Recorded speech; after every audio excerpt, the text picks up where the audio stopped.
एक गांव में एक रामलाल नाम का किसान अपनी पत्नी और 2 बेटों के साथ रहता था। रामलाल खेतों में मेहनत करके अपने परिवार का पेट पालता था, लेकिन उसके दोनों बेटे आलसी थे। एक दिन रामलाल ने अपनी पत्नी से कहा कि अभी तो मैं खेतों में काम कर रहा हूँ, लेकिन मेरे बाद मेरे लड़कों का क्या होगा? इन्होंने तो कभी मेहनत की नहीं, ये तो कभी खेत में भी नहीं गए। धीरे धीरे ये भी काम करने लगेंगे। समय बीतता गया और रामलाल के लड़के कोई काम नहीं कर रहे थे, अपने दोस्तों के साथ गप्पे लड़ाते थे। एक बार रामलाल बहुत बीमार पड़ गया। वह काफी दिनों तक बीमार ही रहा। उसने अपनी पत्नी से कहा कि जाओ दोनों लड़कों को बुलाकर लाओ। उसकी पत्नी ने दोनों लड़कों को बुलाकर लाया।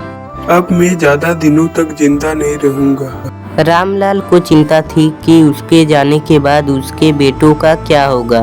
बेटा, मैंने अपने जीवन में जो भी कुछ कमाया है वह खजाना मैंने अपने खेतों के नीचे दबा रखा है। मेरे जाने के बाद वह खजाना तुम लोग आपस में बांट लेना। यह सुनकर इसके दोनों लड़के खुश हो गए। कुछ दिनों बाद रामलाल की मृत्यु हो गई। रामलाल की मृत्यु के कुछ दिनों के बाद उनके लड़के खेत में दबा खजाना निकालने गए। उन्होंने सुबह से लेकर शाम तक सारा खेत खोद दिया, लेकिन उनको कोई भी खजाना नजर नहीं आया। लड़के घर आकर बोले, माँ, पिताजी ने हमसे झूठ बोला था, इस खेत में हमें कोई खजाना नहीं मिला। उसकी माँ ने बोला, तुम्हारे पिताजी ने जीवन में यही घर और खेत कमाया, लेकिन तुमने अगर खेत खोद ही दिया है तो उसमें बीज बो दो। इसके बाद लड़कों ने बीज बोए और माँ के कहे अनुसार खेत में पानी देने लगे।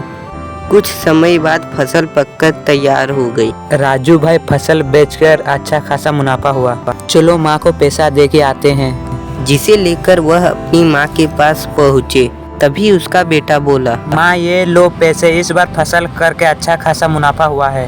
बेटे, तुम्हारी मेहनत ही असली खजाना है, यही तुम्हारे पिताजी तुम्हें समझाना चाहते थे। फिर उसके दोनों बेटे आलस छोड़ देते हैं और मेहनत और लगन से काम करने लगते हैं। फिर उसके परिवार खुशी खुशी रहने लगते हैं।